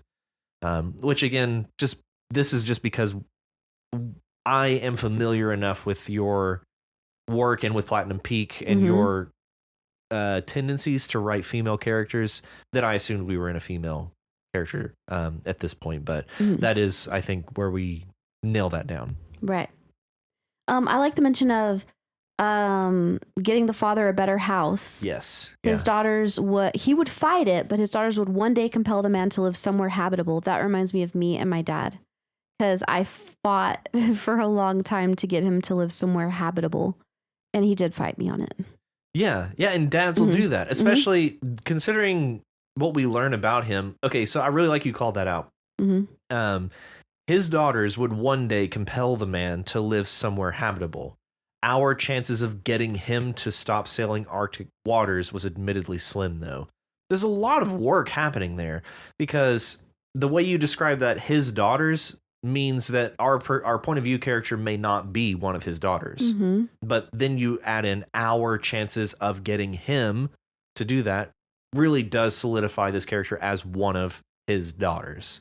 So I like that for how much clarity it's adding. Also, he sounds like a fucking badass. Sailing Arctic waters, getting him to stop, like that's just what he's gonna do, I guess. So yeah, he sounds like a very capable person. And then we do get we meet this other character who's in this carriage with our point of view character. Might I ask what you're thinking about? One of my two close neighbors in the cart asked. I smiled in giving my answer. All the things I'll get to do, and all the things I won't have to do. Nice. That's nice. That is nice. It's a little, it's kind of a cop-out. It's kind of a cop-out answer, but at the same time, it rings of some truth, just the same. It's not, it's not specific, but it's not necessarily false either. I do really like that interaction. I just like the little details, like I smiled bashfully. I'm not naive. And then I laughed like a city girl who had glimpsed too many alleyways after dark and late night activities at the harbor amongst sailors. Yeah. I really liked that. And the next line, which is, we passed in the silence of children who thought we were hardened. I really like that, because that was very relatable. You know, it's like at that age, you think you've like, maybe that you're streetwise or that you've seen the world or something, but actually like you ain't seen nothing yet. Yeah. You know? Yeah. That's a beautiful turn of phrase. We passed in the silence of children who thought we were hardened, surrounded by the indifferent cold and the murmured conversations of others. That's a great sentence. That's a great sentence, Nick. I really like that. I'm actually going to move us backwards just a little bit. Back to, I smiled in giving my answer. All the things I could do and all the things I'll get to do and all the things I won't have to do. This is the point whenever I really like these reactions. These really stuck with me. The girl gave me a wary nod. Her face was heavily scarred. Beneath that, I could make out a tiredness in her expression, a guardedness. There's something about that, the tiredness in her expression mixed with a guardedness. It's a really captivating description for somebody, especially somebody we just met. It's doing a lot of work of characterizing them very quickly through that description. And then that's also where we get, I realize suddenly I've forgotten myself. My name is Arquin. And that's whenever we do jump in. And then I was like, as soon as I saw that, I was like, backstory. Yeah. And then we get Illin after that. And I was like, okay, so we're just going to go ahead and get both of them into the Platinum Peak together. And that's how they got their start. Yeah. And that basically moves us into like this whole conversation that you were describing. And basically they have this conversation about what they what they expect or what they would like from this. And that's kind of where I want to leave us is Arquin sounds like she seeks purpose, Mm-hmm. where Ilyn seeks either comfort or security, Mm-hmm. one of the two. Yes. And where we end up is, I thought, wonderful. Some peace and quiet. Mm-hmm. Some of that luxury you mentioned between the adventure, equilibrium, not just one thing all the time, not stagnation, harmony. I realized that was a bit over the top and said, I suppose that's just waxing poetic, though. Ilyn shook her head. No, I liked it. I like that for tranquility. Mm-hmm. And that's basically, that's the tie that will bind them, Mm-hmm. is this understanding, this relation that they'd established so long ago. Yeah. They're different goals, but their similarities all the same. Right. I love that. I think this is beautiful, Nick. It is. This is wonderful. It really is. This is, I'm going to say this is my favorite one for sure of the Platinum Peak series so far, because I just really, really like the interpersonal nature of it and the like relationship nature. Yeah, and also the beginning of this. Like, you get to see a beginning. So much of what we get is kind of in media res. Like, we don't really get to see the origins of any of this. And so now we kind of understand how they have developed now that we know where they began. Yeah. To some degree, or at least where this relationship began. Mm-hmm. So, I don't know if it's my favorite, because honestly, I don't know if I can remember all of them to say which one, if this could be my favorite, but I really, really enjoyed this. Yes. Yes. Yes, yes, yes. Thank you, Nick. Thank you, Nick. Thank you. So next up, we have Roads by Mexicam. Mexicam in the house. Okay, so jumping right in. Yeah. I loved this. Of course. Yes, it was so engaging. Yes. It was just a very simple story that I could follow and also very much relate to. That's the thing. I can definitely relate to this and the reactions of all of this, especially the part whenever it gets to her, like, God damn it, she whispered in quiet rage, resting her head on the steering wheel. I'm like, I have literally done that. God damn it. Yeah. Yeah. The point that I first was like, oh, I totally relate to this is where it's like, sure, the check engine, like, what were the chances that this is the spot that the car decided to go for the ghost? Sure, the check engine light had been haunting her dashboard for weeks on full display for all to see, but Clara knew it didn't really mean anything. Yeah. Until it did, she supposed. Yeah. Until it did. Been there quadrillions of times. Yeah. It's basically, the check engine light is basically a ticking time bomb. And it happened to go off here in the middle of this snowy road. Right. Yeah. So this is an intriguing entry. Okay, so first, the decision to take a road trip in the middle of winter was made, as all her decisions were, spontaneously. The snow was just an added surprise, as was the car breaking down in the middle of nowhere while it was snowing at the taint of night. Yeah. Yeah. I've never heard that before, and I really like it. Good. Because I think we came up with it like a couple days ago. Oh, nice. Yeah. At the taint of night. I love it. It's like, because the butt crack at dawn. Right. And so what would that be for? Before dawn. Yeah, the taint of night. The taint of night. Yes. It's so stupid. Yeah, I love it. I love it. Yeah. No, it makes sense. It makes sense. Yeah, the taint of night. Anyway. Yeah. I read that and I just started laughing. I was like, oh my God, she put it in there. Yeah. It's wonderful. That's great. The taint of night. I'm going to start saying that. Yeah. Because I love the word taint anyway. Well, yeah. So, yeah. Any extra reason to use it, I'm taking it. Of course. Yeah. Have you seen the show Weeds? Yeah. Yeah. So, it's her brother and her neighbor. Like the two guys are sitting on a couch and they're like talking for whatever reason. They're trying to just figure out like what they ask the housekeeper Lupita, they're like, what do you call that thing between the dick and the asshole? And she looks down, she's like, the coffee table. And they look down and there's a coffee table between them both. Nice. Yeah. Anyway. Okay, so I like, and I see that you highlighted this as well, but the snow had brought with it that muted quiet that made her feel so peaceful. I love that description of snow because that's so true. Yeah. It is a muted quiet. Yeah, it's an auditory muting. Yeah. An actual muting. Yeah. Yeah. Yeah, it's very, very noticeable. Especially if it's something you're not used to being around. Right.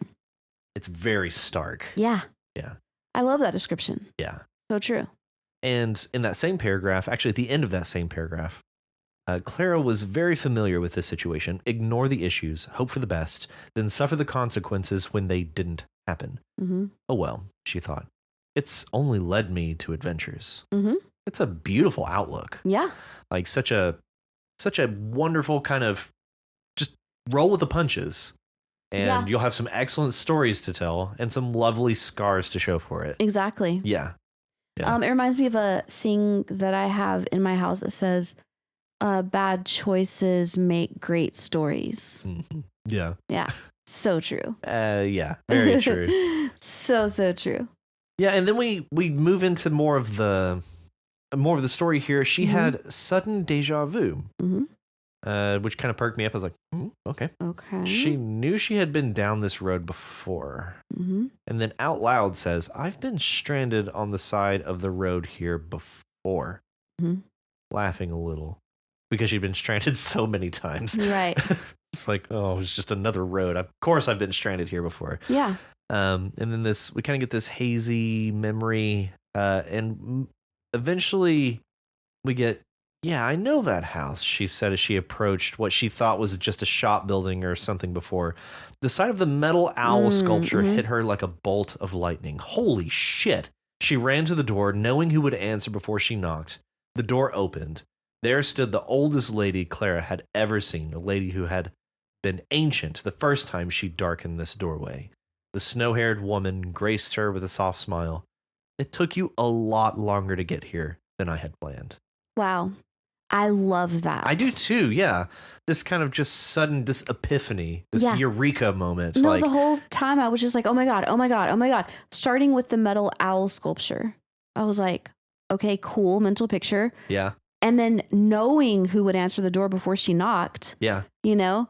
And then the fact that the lady was like, it took you a lot longer to get here than I had planned. Yeah, opened the door. It's just so mysterious and like, what is this? But also, it's so inviting. Yeah. Right? It's so inviting. It feels like just this homely, inviting, it just feels like she's running to like open arms and a hug, like somebody's just gonna like wrap her up and like, yeah, where have you been? Yeah. Yeah.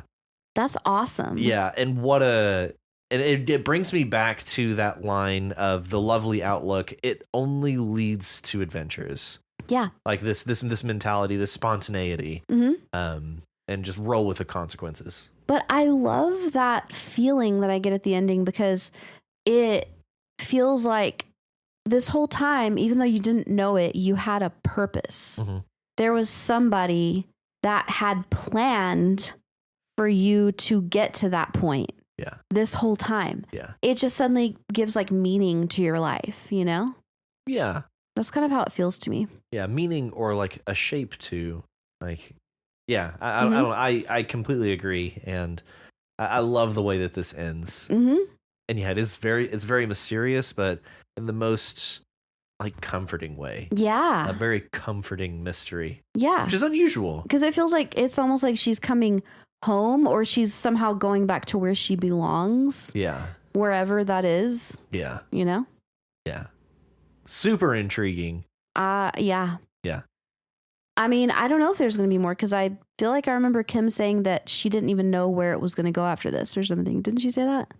In her comments? Yeah, I think something to that degree. Yeah. Yeah. Yeah. So I will be excited if it does go somewhere else. I'll be very excited to read that. If it just ends here, it's a really perfect, feeling I get here.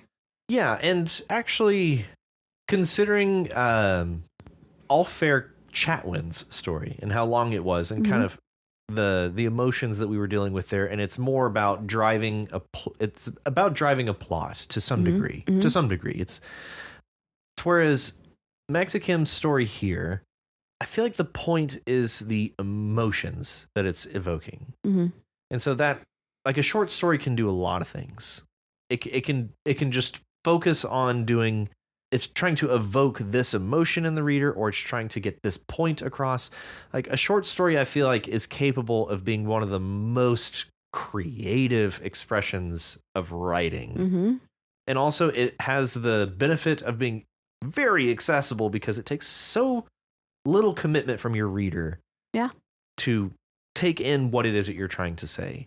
And so I feel like this, just as a short story, is strictly focused on this very elusive feeling of this transition from being stuck or trapped or, stranded in this case, and immediately just crossing this threshold to this is where I belong. Yeah. Through this very unique, mysterious circumstance. It incorporates these emotions in such a way that if you get no more information, you don't feel robbed, but you still have these emotions that the author was able to offer up, and you're left with these feelings. Like, it's I don't know. Am I making any sense on that? So yeah, I just feel like there's so many different ways to be expressive in a short story, and there's so many different things that you can achieve, and I think this is one that's really achieved a very specific set of emotions. Yeah. I loved it. I did too. Yeah. Thanks, Mexicam. Thanks, Mexicam. And our last story for this week is The Deep Ache by Jake. Deep Ache by Jake. Deep Ache by Jake. Hey, Jake. Hey, Jack. So we get a continuation. Yes. Of Detective John Browning. Yep. Because last we knew he was in the house with the dead boss hanging naked from her ceiling. And suddenly the other boss guy. Chief. Chief, yes, was there. Yeah. Damn. So didn't Detective John Browning go back to the scene to see if he could find any clues? And he ended up finding was it LAPD? NYPD? LAPD. LAPD. LAPD, like cufflink or a button or something, from a dress uniform. And it turns out Chief was there. He was there. He was on to John. Henchman. Yeah. As my dad would say. One of his tomato cans? Yeah. What a description of a henchman. I've never seen that description. Have you? No. I was like, I had to read that a couple times because I was like, wait, I thought we were talking about a person. But then I realized it was a person. Yeah. The blow had come from the hard as hell and twice as ugly tomato can on his left. Maybe that's a hard-boiled detective term. That's kind of... So whenever I read that, I was like, man, that perfectly fits the hard-boiled detective kind of style. Yeah. Calling him a tomato can. I don't know. I couldn't even tell you why it fits. It just does fit. Maybe it exists and we just aren't aware of it. Maybe it does, but I'd never heard that description, but I love it. Yeah, I do too. Yeah, it's perfect. And I can't explain why, but it just implies this kind of hard and dense, like kind of borderline idiotic person. Like, I don't know, to describe somebody as a tomato can. Yeah. I don't know. It works. It works perfectly. It really does. Makes them sound hard and not attractive. Yeah, and dense. Yeah. But yeah, you really do solidify us because that is kind of a confusing way to describe somebody, but you really reinforce that in the next line. He had seen him wandering around the police station a few times, and at that point it's like, okay, we're literally talking about a person, not an actual tomato can swinging a crowbar or whatever. Right, exactly. Yeah. So that was a new one. So I wanted to jump down to the next paragraph. Yes, me too. Okay. I found it interesting to talk about this detective this kind of like cliche detective also in the context of the Depression. Because even though I know that those time periods happened like one after another, I had never thought about, I don't know, I just had, like, to me, it was like putting a character in a place that I don't imagine. Whenever I imagine the Depression, I imagine one thing. When I imagine detectives like Dick Tracy, I imagine another thing. But to realize that they could have lived through the same things or both of those things was really interesting to me. Yeah, I'll admit the rooting us in a time, the timing of the Depression, the Great Depression, I assume. Mm-hmm. Yeah, that was striking. Yeah. It really was striking, and it really does solidify a lot of things, and it solidifies a lot of expectations for the reader as well. Jargon, cars that they'll drive. Mm-hmm. Yeah, just like the way people will talk. Everybody must be wearing a hat. Yeah, exactly. Like every suspenders. dude, and suspenders, yeah. Mm-hmm. And so yeah, you really do, by nailing down a timeline, you begin to establish some very firm expectations in the reader. So you can subvert those expectations, but it's probably more likely that you are forced to reinforce them. Yeah, because of it's the time. Yeah, and it fills in some color in the setting. Yeah, it really does. It's like shading it, like making it richer and fuller. Yeah. Yeah, it's kind of filling in the edges. Yeah. And yeah, in that paragraph, the speed of thought, and for no clear reason, remembered the first time he had felt pain like this. And we spend the next 1, 2, 3, 4, 5 paragraphs away from the scene of him being beaten with a pipe. Like we are in the middle of that scene. We took the subtle knife from his Dark Materials and we split that scene down, and we're just going to open it up to a memory. Yeah. And we've got this time whenever his dad made them all snow sleds.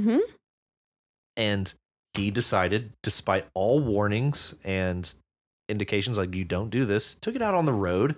Damn it, Jimmy. Damn it, Johnny. I don't know. I feel like you call him Jimmy. Yeah. Damn it, Jimmy. Little Johnny decided to break the one rule that their father had laid out: stay out of the road. And sure enough, Johnny ends up slamming his face into the side of a pickup that's backing out onto the road. Ouch. But at that was a crucial moment, because he had a choice. He could have laid down lower, been brave, and attempted to go under the truck and missed the whole thing entirely. But instead he turned on the side, ended up slamming his face into the side of the pickup and just like broke his face, sounds like, by the description. Excruciating pain that only comes when it's cold outside. The pain in his arm where the pipe had struck it, that's where we jump back. Yeah. Like we start moving back into that scene. But with this new knowledge, we now know he thinks of the sled, he thinks of the truck, he looked forward, and then there's that damn tomato can again. I think this is doing such wonderful work. Of just, you set such a tone and such a just such a ferocity for, like, I'm not making that mistake again. Yeah, I'm going to commit, I'm going to be brave, and I'm going to take care of this. That's right. Yeah, I'm going to see this through. You got to commit to the bit. Yeah, and commit Johnny does. John Browning. I feel like that did a really good job. That memory really did a good job of, like, kind of adding depth to what's happening at the moment. Yeah, the moment is a bookend to the memory. It's like the substance of this story is the memory. Yeah. And the circumstances that he finds himself in, the detective part of it is just, it's almost like dressing. Yeah. Which is fascinating. Yeah, I love that. I adore that, actually. It's good. It's very good. Yeah, he sprinted forward, ducking the pipe that the can, capital C, can, it takes proper noun status. I Yeah. love that. The can had been swinging and throwing a good healthy shove on Delbert, sending Del crashing back into the wall behind John. So yeah, essentially he ends up throwing them both and himself out the window, Yeah. down to the street below. Yeah. Finnegan screamed bloody murder The whole way until down. the impact. What a pussy. Finnegan. Yeah. Yeah. I like where it's like Browning turned his eyes on Chief Finnegan and saw a look of surprise beginning to dawn there. He decided he liked that feeling. Yeah. Yeah, that was really good. Yeah. Yeah, that kind of righteous justice that he's feeling in that moment. Like, that's right, you're surprised. Yeah. Yeah, it feels good to see surprise on your face because you earned this. Exactly. Yeah. And now the bill has come due. Ooh, and yeah. now you must pay. Yeah. The collector has come to collect your debts. Yeah. This is a genuinely riveting story. It really is. It just held my attention through every sentence, every paragraph, and it all served a purpose right up till the very, very end. So very, very effectively done. And I love how he goes just goes for it and pushes him right out the window. Yeah. And goes down with him. How many floors up were they? Do we know that? Do you remember that? It was probably mentioned in the first one. I don't remember. I do remember him going up the stairs. Yeah. But I don't remember how high up they were. But yeah. Spearing him in a football-style tackle and sending them both crashing through the window and down to the streets below. Yeah. I love that Finnegan screamed bloody murder until the impact. Right. Ooh. Excellent. Excellent. Very good. Yeah. What a gratifying ending. I realize it's just 2 entries, but nonetheless very gratifying. That's a good way to describe it. It is very gratifying. Yeah. He does what everybody wants to do, but few have the balls to actually do. Yeah, but we also get the context of how he came about said balls in the first place. Exactly. Yeah, and I would say that's the meat of the story is how he came about this courage, right, and this bravery. Yeah, it's a really, really good ending. It's wonderful. Love that. Yeah. Thank you, Jake. Thanks, Jake. Thank you. Love these detective stories. So good. So good. And that is all of our stories for this week. Oh, man. Walker, what happened? Where you at, Walker? Where you at, boy? We miss you, buddy. He did give us 2 last week, so that's true. He's probably resting up. That's true. He has to rest his hands. Yeah. I get that. Hands just cramped up. Yeah, from all that writing. Yeah. Yep. Well, thank you, Richie, for being selected here today, as well as Steve. And welcome, All Fair Chatwin. Welcome. And Nick to you, RichiePozier. I already said your name, but hey, thanks again. Mexican and Jake. Yes. Thanks, everybody. Thank you all. And also, thank you, John Dolan, That's what for I was a say. million pieces of shit. We had a great time with that. That was so good. Can't we'll wait for y'all to read that. We'll send an email or something to the exile like, hey, we covered your article. Yeah. I want y'all to talk about your thoughts on that article in the postmortem. Yes. Yeah. Yeah. I had so many thoughts about that article just as I was reading through it. I kept thinking, it's I need to just put this in our document so I can just have running commentary on every little bit. I'm going to print it off and put it, tape it to my bathroom mirror so you just read it every morning. You just have a display that just is constantly scrolling through that article. That way you can just catch glimpses of the genius that is in this article. Yeah, or I can make a phylactery. Phylactery even. Do you know what that is? Yes. What is it? Don't Google it. Tell me. A phylactery. No, what is it? You don't have even a guess? No, I don't want to guess. I'm going to tell you. It's a thing that back in 2,000 years ago that Pharisees used to put in a box of scripture and they would wear it on their head and like look at it just to show how devout they were, that they have scripture like attached to their face at all times. Okay, that is They can not refer what I to- thought it was. Okay, phylactery. I'm going to make a phylactery with this article or with this review. Wow. What did you think it was? Not that. I was thinking, no, I had some like kaleidoscopic image in my head. So I was surprised when you said you knew what phylactery meant. No. Okay, no, that's not even remotely what I thought it was. So, okay, never mind. Okay. So yeah. So let's get phylacteries. Let's get phylacteried. Let's get phylacteried. And that moves us into episode 50? 50. What? Episode 50. This is our bicentennial? Bicentennial episode. Wow. Even though it's not at all what bicentennial means. Really? Isn't centennial specifically to 100 years? Well, yeah, but I mean, yeah. Would that be bicentopic? Bicentopic? Nope. That's not a thing. That's nothing. It's our 50th episode. Welcome everybody. Welcome. You're trying to think of a word, aren't you? Yeah. I'm like, it's there somewhere. mm-hmm. So, And the only thing that I can think of is Lil Wayne, a milli. okay, so for our 50th episode, we are issuing issuing an intro line prompt. Mm-hmm. And the intro line is: the man stood, walked to the podium, and began speaking. Mm-hmm. So put that in your pipe and smoke it. go on, smoke it. Smoke it on up. Go on, smoke it.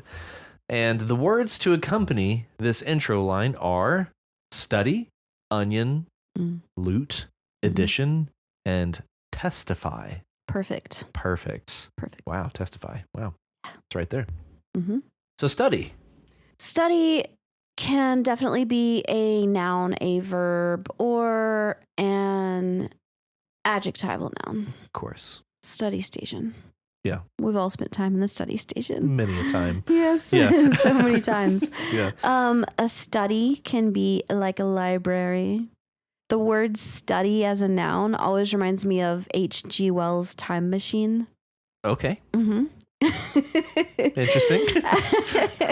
At the very beginning, they're in the main character's study. Oh, yeah. Discussing, he's unveiling the time machine. In his study. Yeah, this machine yes. that he built in his study. Yeah. Very practical. Totally. Or like a very Holmesian type of environment. Yeah, quite. You know, in the brownstone. Mm-hmm. Study, as a verb, it just means to like learn more about something. Yeah. Research. Yeah. Study up. Yeah. Stare at. You could study someone's face. Yeah. Yeah. And our next word, onion. Onion. Onion. It's of course an adjectival noun. Right. Of course. First and foremost. Yes. The onion station must be addressed. Yeah. No, it must be. Yeah. It's the station where you either buy or otherwise modify onions. Yeah, or sell them. Or grow them. Yeah.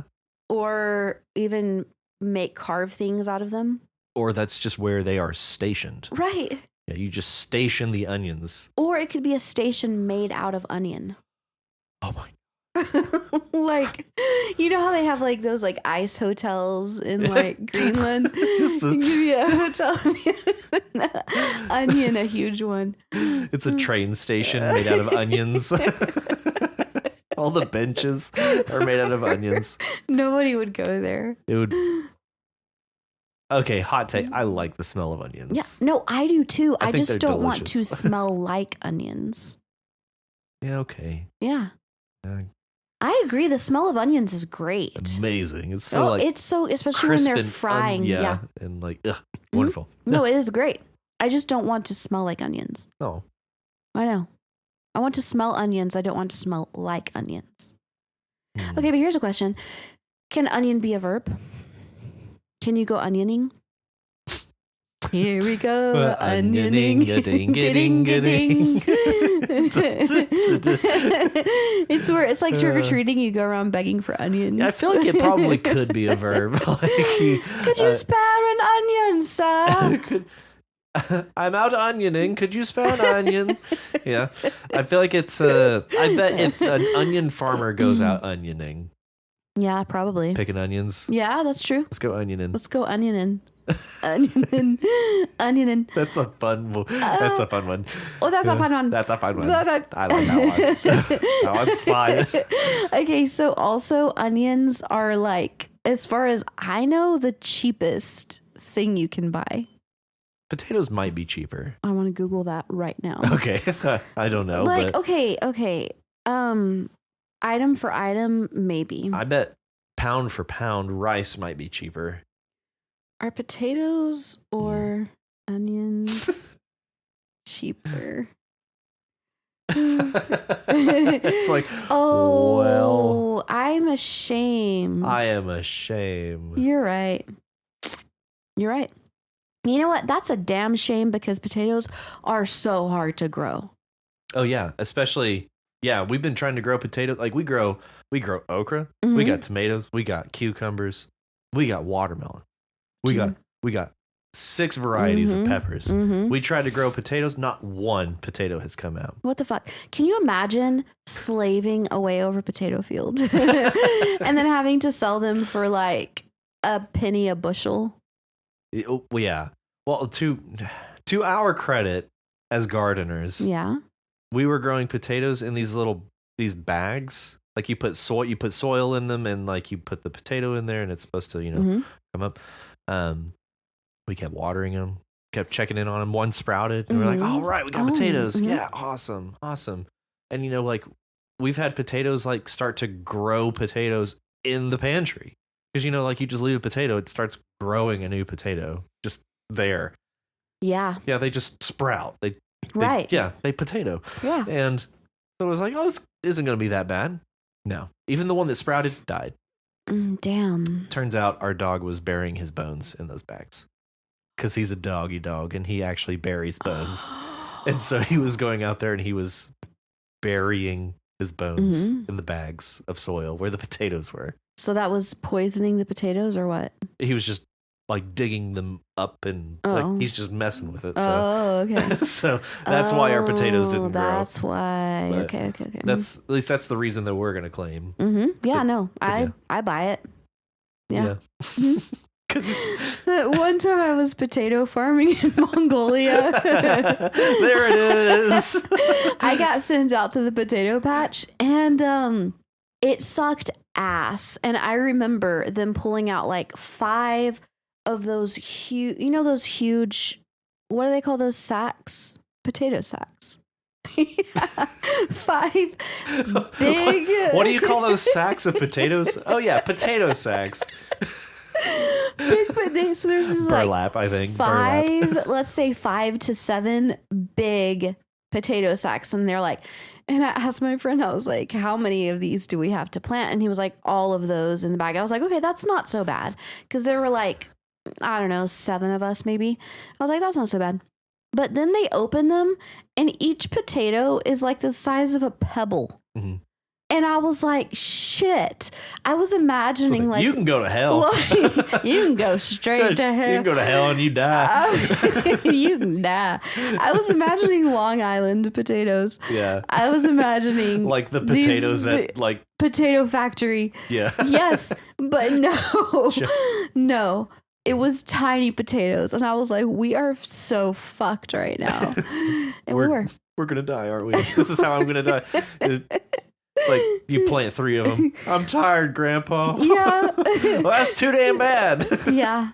Yeah. We were out there in the potato patch for a few days. That was some shit. That was some bullshit. And I imagine the ground is hard as a rock, probably. I don't remember that frozen? part. The frozen? No, it was summertime. Oh, okay. So it's not. Yeah, I don't remember how hard the soil was because I wasn't the one making the holes. Or maybe I was. I was doing some hard shit. That's all I know for sure. Maybe I was drunk. I wish I had. If they had brought some vodka out there, it would have been so much more bearable. Yeah, but who knows where those potatoes would end up? Right. Like, but I'm pretty sure that like half of the people there were like 3 sheets to the wind anyway. So fair. Yeah. Fair. Anyway. Okay. Our next word is loot. Oh, like Lute or LLOT? LOOT. LLOT. LLOT. LOOT. Right. Okay. Actually, I do like the instrument, but I prefer this spelling of loot. Oh, yeah. Loot. Because loot is booty. Booty. Booty. Pirate booty. Pirate. Booty of pirate. Booty of pirates. Also loot. Quite. Oh, and loot can absolutely be a noun and a verb. Oh, yeah. Totes, yeah. Loot the body. Go, yeah. loot the ship. Yeah. There was looting. Yeah. There was rioting. There was looting. Yeah. Uh-huh. There was, yeah. I would argue loot is probably more often used as a verb than it is a noun outside of like a game atmosphere, I would say. Because yeah, in games use it like, man, Dungeon Crawler Carl makes heavy use of the word loot as a noun. Like heavy use. Yeah. I kind of think that my mom would say loot in reference to Christmas gifts. Did you get you some loot? Yeah. Or Halloween candy. Yeah. Yeah. Yeah. Did you get a good loot? Or no, that's a good haul. Yeah, a good haul. Did you get a good haul? Did you get you a good haul? Did you get you some loot? Some booty? No, she wouldn't say it like that. No. She wouldn't say booty, no. No booty. Loot though, yes. Yeah. Yeah, looting is a crime. It is. Yeah. Apparently, Yeah. which I don't know why, because it's like if those people already like fled and are on the run, why can't I have their things? Are you asking seriously? Well, I feel like in some cases it should be legal. And the first one that comes to mind is, well, Do you remember how Richie like described me like peering over a mug? Like that was your first impression. Yeah. Yes. That's okay. That's the look I'm giving her right now. That's what he's doing right now. Yeah. Okay. Well, the second thing that comes to mind is when we looted Starbucks after it collapsed. Okay. They were going to throw all that shit away. We totes did. We looted that corpse. Yeah, we did. And they were going to throw it away. We weren't really stealing. Yeah. Okay. So I feel like there is some context that's warranted based on that statement. When the Starbucks that we worked at collapsed. Yeah. Haven't we told this story? Have we? I think so. I don't think we have. Okay. So long story short, we worked at a Starbucks together, and over 4th of July, it rained so much. Literal cats and dogs. Yeah. It was disgusting. Just fur everywhere. Yeah. Ugh, awful. Little baby kittens. And it was so much rain that it was piling up on the roof of this Starbucks, and the gutters were all clogged from trees that hung over it. So the water was literally just piling up on the roof to the point that the roof literally caved in. Yeah. This was luckily near the end of the business day. Yeah. And so there weren't a ton of customers, but the store was technically still open. One of the customers was like, hey, we should get the hell out, or y'all should, I wasn't there. Y'all should get the hell out of here. It's about to collapse. Yeah. And then it did. And oh my God, I have such a longer version of that story of us going to look at the carnage of that. And oh my God, it was a mess. There's a lot. There are kittens. There are broken down cars. There are lots of things that happen. So much that night is embedded into my memory. But yeah, we totally did loot the corpse of a Starbucks. Yeah. And also, more recently, whenever Bashir Assad al-Bashir was overthrown in Syria, they looted the palace. The Syrians, they were like, hey, we deserve this. They fled to Russia. Oh, yeah. And so I'm like, yeah. Okay. Get it. Yeah. Fair enough. Yeah. Okay. I buy that. Yeah. Yeah. I was thinking like looting a business because it was closed and there were just happened to be riots going on. Yeah. I have a hard time believing that kind of looting could ever be justified. No. I think that's so fucked up when people are like, oh, there's riots happening. I'm going to go steal some shit. Yeah. They're like no holds barred. Yeah. Like, we can do anything now. The rules don't apply anymore. Yeah, because riots. Right. Yeah. Riots. Like, I've seen like videos of people just like storming a Walmart in a city that is having riots and just like, okay. like, yeah. It's like, what mental gymnastics did you have to do to get from there's To rioting in justify the that. streets to, okay, I'm gonna steal some shit. Right. Yeah. Exactly. But apparently it's not hard to do because it happens a lot. All the time. Yeah. I almost feel like it's just like cover for theft. The Right. riots become cover for Like, let's theft. start a riot so we can take whatever the hell we want. It's like, my TV's broken. Let's go start a riot so I can go get a new one. Let's go start a riot by Best Buy. Yeah. Oh, Yeah. there it is. Yeah. Yeah. Maybe I'll grab some headphones out the way. Yeah. Okay. And our next word, Mhm. addition. Addition. Well, addition, is that ADDITION or EDITION? Really? Edition. Yeah. I thought I was just being a dumbass. No. Addition. Yeah. Okay. Edition, yes. Yeah. Like a second edition or a first edition. Right. Yeah. Oh man. Addition. Fuck. I don't know. Iteration. Yeah. Yeah. Yeah. Very specific. Mm-hmm. Yeah, because it's usually with like a first or second or third, Mm-hmm. some sort of sequentialismness. Yeah. Yeah. I sometimes say Edition. Speaking of phonetic alphabets, yeah. At a time, let's take our non-phonetic spellings for things and make them phonetic. Yeah. At a time. Yes, the Edition. Second edition, third edition. Second at a time, third at a time. Yeah, there's too many Editions these days. Yeah, that's it. Like a particular version or instance. Mhm. I really don't like this word Mhm. because it usually means I always link it back to textbooks Mhm. where you have to buy the most recent edition. So there Yes. are no used versions of it on the market. Right. So you must buy the new one. Right, it's such bullshit. And it's like 3 times the price of the previous edition. Edition. It's 3 times the price of the new copy of the previous edition. Yeah. And the used version of that one is like an order of magnitude less money than the new version. It's such bullshit. It's such bullshit. God, I hated textbooks for that nonsense.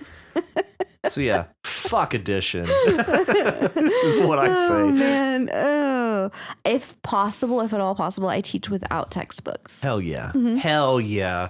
Major high fives. Yeah, thank you. Yes. Like when I lived in Mongolia. They didn't have textbooks. And like whenever I was supposed to teach this class, I'm like, okay, what do we use books? What are the books? And they're like, oh, there are, I believe, 2 copies of the book in the library. But there were like 20 students. And they were like, so the students have to go to the library in their free time and like share the book. So they have to like schedule their time. Like there's a log. Like you have to sign up for the textbook. Yes. No, honestly, I believe that. Yeah, Yes, that makes sense because it's but- like primary source material. Like you have to totally, sign it out. But the thing is that there was also only one guy with a key to like all of the rooms in the school. Oh, and if God. he was not there that day, Then you ain't reading. You're not reading. And there also weren't copy machines. So I would like write things by hand for all of the students. So you were the copy machine. Yeah. Yeah. Yeah. Sick. Yeah. Nice. Yeah. It was ridiculous. Man, you're probably thinking like a mechanical typewriter would have gone a really long way just for copying. Yeah. Even a telegraph machine. What are you supposed to do with that? Like, actually, no, not even a telegraph machine. That's meant to send. No. Shut up. You're right. You're right. That wouldn't have helped. Not even a Carrier little bit. pigeon. No, No. that wouldn't have helped. No. Okay, sorry. I'm conflating things. Fine. It's fine. Okay. And our final word, testify. Testify. Testify. Go home, testify. Okay, testify. Well, it's a verb. Also a song. Testify, yeah. Yeah. Mm-hmm. I know a couple of songs called Testify. I think of a Rage Against the Machine song. Or I don't think it's called. Is it called Testify? I don't think that's what it's called. Anyway, go ahead. Okay. Testify is like to give your testimony. I'd say it's to speak to the veracity of something. Yeah. Yeah. It's used a lot in a religious context. Is it? Yes. Mm-hmm. Is it really? Okay. Yes. In specifically a Christian context, testify. You could say that in church if the preacher's preaching and they're like, testify. It's like, preach. Interesting. Mm-hmm. I only ever thought of it in like a court setting. Oh, really? Like, yeah, I forgot about that. Oh, yeah. But now that you mention it, yes. Yeah, I thought it was more like give your testimony, like presenting evidence. Well, it is. It is. Oh, in a religious setting, offering your evidence. Right. Okay. Your testimony. Okay. You know? Sharing your testimony. Okay. Listen. Testify. It's also in a whole lot of religious songs. Testify. Okay. You seem so confused. I'm scared. I'm scared now. All right. It's also, yes, very much in a court setting. Okay. Yes. Testify. Yeah, because testimony. Yeah. Right. I believe that is. I thought that was almost strictly judicial. No. Oh. Okay. Have you ever heard the word testament? From perhaps a New and or Old Testament. Yeah. Yeah. Okay. Yeah. It's all in there together. It's all jumbled up. It's all in there. It's all there. Okay. Yeah. But absolutely in court. Yeah, courts. Yeah. A witness can testify. Mm-hmm. It can only be a verb. Yeah. Yeah? Yes. You cannot go to the testify station. Oh, you can go to the testimony station. Oh, you can go to the testification station. Testification? Nuts. Yes. Hell yeah. Yes, testification. Please tell me that's a real word. Yeah, I don't really know if it is, but I feel like it should be. It could be. Is it? Testification refers to the act of testifying or giving testimony. Yes. Testification. Hell yeah. I thought that was a conjugationalization for sure, but no, it's real. It's a testification station. Hell yeah.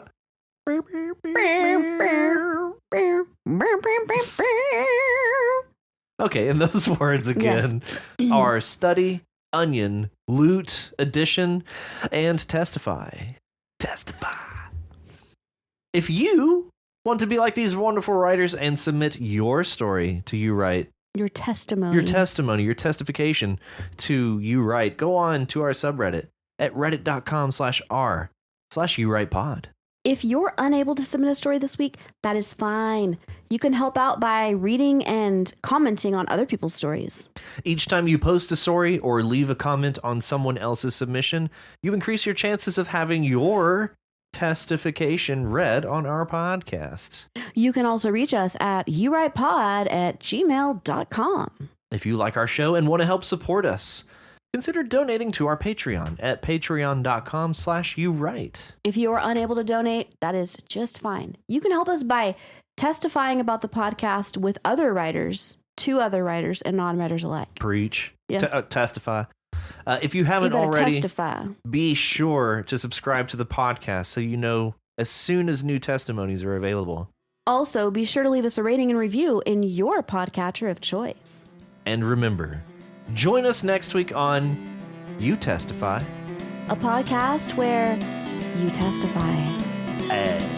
For as long as I shall live. What? I was going to look up the Rage Against the Machine song, but I can't sing. I will testify to love. I'll be a message in the... See y'all next week.